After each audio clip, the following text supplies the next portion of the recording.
সকাল থেকে মেঘলা আকাশ, ঝড় বৃষ্টির পূর্বাভাস। দক্ষিণবঙ্গের একাধিক জেলায় আজকে দিনভর ঝড় বৃষ্টি থাকার সম্ভাবনা, তাতে আগামীকালকেও এই একটানা ঝড় বৃষ্টি। এছাড়া আগামী দিনগুলিতে দক্ষিণবঙ্গের জেলায় জেলায় কিন্তু বৃষ্টি থাকবে, একদম আবহাওয়া পরিষ্কার হচ্ছে না, তাতে হালকা থেকে মাঝারি এবং ভারী বর্ষণের সম্ভাবনা। এরই মধ্যে কালবৈশাখী ঝড়ও থাকতে পারে। তো আবহাওয়াবিদরা জানাচ্ছে এই ঝড় বৃষ্টির সতর্কতাটা দক্ষিণবঙ্গের একাধিক জেলায়, তাতে কালবৈশাখী ঝড় হতে পারে। তাতে আজকের দিনে এবং আগামীকালকের মধ্যে কোন কোন জেলায় কী পরিমাণ বৃষ্টির সম্ভাবনা আছে তা আমরা জেনে নেব। এছাড়া আগামী দিনগুলিতে যে বৃষ্টির সম্ভাবনা, তাতে কবে থেকে কালবৈশাখী ঝড় আসতে চলেছে আবারও তাও আমরা দেখে নেব। এছাড়া মেঘলাভাব রয়েছে আজকে সকাল থেকে, এই মেঘলাভাবটা আজকে দিনভর থাকবে কিনা তাও আমরা জেনে নিচ্ছি। তাতে আগামীকালকের মধ্যে কী পরিমাণ মেঘলাভাব থাকার সম্ভাবনা আছে তাও আমরা দেখে নেব। আমরা চলে এলাম সরাসরি লাইভে। আজ 21শে মার্চ বৃহস্পতিবার 2024। প্রথমে দেখে নিচ্ছি নিম্নচাপ থেকে বৃষ্টির কী সম্ভাবনা আছে আজকে এবং আগামীকাল। তারপরে যাব মেঘলাভাবে। আজকে সকাল থেকে বাংলাদেশের চট্টগ্রাম, খুলনা, বরিশাল, কুমিল্লা এসব জেলার মধ্যে রয়েছে বৃষ্টি। এছাড়া রংপুরের উত্তরের দিকে রয়েছে বৃষ্টি। এছাড়া বাংলাদেশের বাকি জেলাগুলির মধ্যে হালকা পাতলা মেঘলাভাব থাকলেও বৃষ্টির কোনো সম্ভাবনা নেই। আমাদের ত্রিপুরা রাজ্যে আজকে সকাল থেকে মেঘলাভাবও রয়েছে, এর মধ্যে রয়েছে হালকা পাতলা ছিটাফোঁটা বৃষ্টি কিছু কিছু জেলায়। এছাড়া এদিকে আসামের শিলচর, শিলিগুড়ি, আলিপুরদুয়ার, গুয়াহাটি এসব জেলাগুলির মধ্যে রয়েছে কিন্তু আজকে সকাল থেকে ঝড় বৃষ্টি। বেলা বাড়তি বা আজকে দুপুরের মধ্যে যদি যাই, এই নিম্নচাপ এবং বৃষ্টিটা আমরা লক্ষ্য করতে পেরেছি কিছুটা থাকবে আমাদের ত্রিপুরা রাজ্য এবং বাংলাদেশের একাধিক জেলায়। তাতে সম্পূর্ণ বাংলাদেশে ঝড় বৃষ্টি থাকার আশঙ্কা আছে এবং আমাদের সম্পূর্ণ ত্রিপুরা রাজ্যে বৃষ্টি থাকার আশঙ্কা।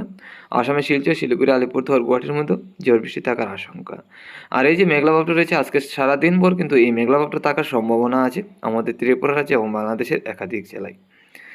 সন্ধ্যারাত্রির মধ্যে যদি যাই, বিকালের দিকে, বিকাল থেকে সন্ধ্যারাত্রির মধ্যে কিন্তু ঝড় বৃষ্টি আরও কিছুটা বাড়বে।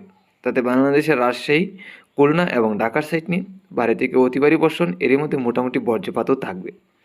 আমাদের ত্রিপুরা এবং আসামের শিলচরের সাইড নিয়ে আমরা লক্ষ্য করতে পারছি হালকা থেকে মাঝারি ঝড় বৃষ্টি থাকার সম্ভাবনা। এরই মধ্যে হয়তো একদম হালকা পাতলা বজ্রপাত হতে পারে। আলিপুরদুয়ার এবং গুয়াহাটির মধ্যে হালকা পাতলা ঝড় বৃষ্টি আমরা লক্ষ্য করতে পারছি। শিলিগুড়ির সাইড নিয়ে মোটামুটি পরিষ্কার থাকবে। সন্ধ্যারাত্রি থেকে রাত্রির মধ্যে গেলে এই বজ্রপাত সহ ঝড় বৃষ্টিটা আমাদের ত্রিপুরা হয়ে আসামের শিলচরের দিকে থাকবে। এছাড়া বাংলাদেশের একাধিক জেলায় হালকা পাতলা ঝড় বৃষ্টি, তাদের সিলেট, ময়মনসিংহ, ঢাকার সাইড নিয়ে হালকা পাতলা ঝড় বৃষ্টি থাকবে, রাজশাহীর দিকেও থাকবে। এছাড়া বাকি জেলাগুলি মোটামুটি পরিষ্কার। গুয়াহাটির সাইড নিয়েও বৃষ্টি থাকবে, আলিপুরদুয়ার এবং শিলিগুড়ির দিকে মোটামুটি পরিষ্কার আমরা লক্ষ্য করতে পারছি। আগামীকাল সকালের মধ্যে গেলে আমাদের ত্রিপুরা রাজ্যে এবং বাংলাদেশের চট্টগ্রাম, কুমিল্লা, বরিশালের সাইড নিয়ে হালকা পাতলা মোটামুটি ঝড় বৃষ্টি থাকবে, এর মধ্যে হালকা পাতলা বজ্রপাতও হবে। আসামের শিলচরেও হালকা পাতলা মোটামুটি বৃষ্টির সম্ভাবনা। এছাড়া বাংলাদেশের বাকি জেলাগুলি মোটামুটি পরিষ্কার। শিলিগুড়ি, আলিপুরদুয়ারও পরিষ্কার, গুয়াহাটির দিকে বৃষ্টির সম্ভাবনা আছে। আগামীকাল বেলা বাড়তেই মোটামুটি বৃষ্টিটা কমবে। দুপুরের মধ্যে গেলে আবারও ঝড় বৃষ্টি এবং মেঘলাভাব থাকার সম্ভাবনা। তাতে হালকা পাতলা বৃষ্টি হলেও মেঘলাভাব কিন্তু সম্পূর্ণ বাংলাদেশ, আমাদের ত্রিপুরা, আসাম, শিলচর, শিলিগুড়ি, আলিপুরদুয়ার, গুয়াহাটির মধ্যে থাকবে। বিকাল থেকে সন্ধ্যারাত্রির মধ্যে গেলে মোটামুটি পরিষ্কারই, তারপরেও হালকা পাতলা মেঘলাভাব থাকবে আমরা লক্ষ্য করতে পারছি। তবে বৃষ্টির বেশি একটা সম্ভাবনা থাকছে না আগামীকালকে। রাতের মধ্যে গেলে একদম পরিষ্কার। 23 তারিখ থেকে যদি আমরা পরবর্তী দিনগুলিতে আপডেটে দেখি, শিলিগুড়ি সাইড নিয়ে কিন্তু মোটামুটি বৃষ্টির সম্ভাবনা আছে এবং রংপুরের দিকেও হালকা পাতলা বৃষ্টির সম্ভাবনা। আমাদের ত্রিপুরা এবং বাংলাদেশের চট্টগ্রাম, কুমিল্লা, বরিশাল, খুলনার সাইড নিয়ে হালকা পাতলা ঝড় বৃষ্টির সম্ভাবনা আছে।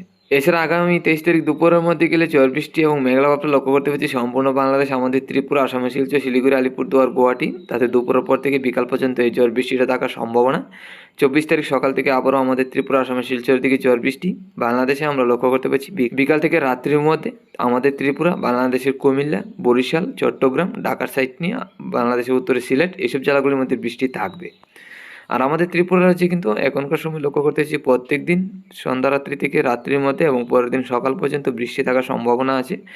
আর একই রকমভাবে ঝড় বৃষ্টিটা আগামী 26 তারিখ পর্যন্ত ত্রিপুরা, বাংলাদেশের একাধিক জেলায়। তবে 25 তারিখ থেকে 26 তারিখের মধ্যে কালবৈশাখী ঝড়ের মতো ঝড় থাকবে, এর মধ্যে বজ্রপাত সহ দমকা ঝড় হওয়ার সাথে ঝড় বৃষ্টি থাকার সম্ভাবনা আছে। এদিকে আজকে এবং আগামীকালকের মধ্যে হালকা থেকে মাঝারি এবং ভারী বর্ষণ হতে পারে, তাতে কালবৈশাখী ঝড়ের মতো ঝড় কোনোরকমভাবেই থাকবে না। আজকে সকাল থেকে যে মেঘলাভাবটা লক্ষ্য করতে পারছি আমাদের ত্রিপুরা, বাংলাদেশের একাধিক জেলায়, এই মেঘলাভাবটা কিন্তু দুপুর পর্যন্ত থাকবে। ত্রিপুরা, বাংলাদেশের একাধিক জেলায় আমরা লক্ষ্য করতে পারছি বিকালের মধ্যেও থাকবে। আজকে সারাদিনই কিন্তু মেঘলাভাব থাকার সম্ভাবনা, শুধু রাত্রির মধ্যে কিছুটা পরিষ্কার হবে। আগামীকাল সকালের মধ্যে গেলে আবারও ত্রিপুরা, বাংলাদেশের একাধিক জেলায় মেঘলাভাব, দুপুরের মধ্যে মোটামুটি পরিষ্কার হওয়ার সম্ভাবনা। তারপর বিকাল থেকে মোটামুটি রাত্রির মধ্যে পরিষ্কার অনেকটাই থাকবে। 23 তারিখের মধ্যে গেলে আমরা লক্ষ্য করতে পারছি সকাল থেকে মোটামুটি পরিষ্কার, হালকা পাতলা মেঘ থাকবে, দুপুরের মধ্যে মেঘটা বাড়বে। তারপর দুপুর থেকে সন্ধ্যা রাত্রি এবং রাত্রির মধ্যে মোটামুটি মেঘলা ভাবটা আবারও বাড়বে ত্রিপুরা বাংলাদেশে। তো 23 তারিখের পর থেকে যেহেতু বৃষ্টিটা থাকতে চলেছে বিকালের দিকে, তো এই মেঘলা ভাবটা আমরা লক্ষ্য করতে পারছি 23 তারিখের পর থেকে বিকালের থেকেই রাত্রির মধ্যে মেঘলা ভাবটাও থাকবে। এছাড়া সকাল থেকে দুপুরের মধ্যে মেঘলা ভাব থাকছে না 23 তারিখের পর থেকে।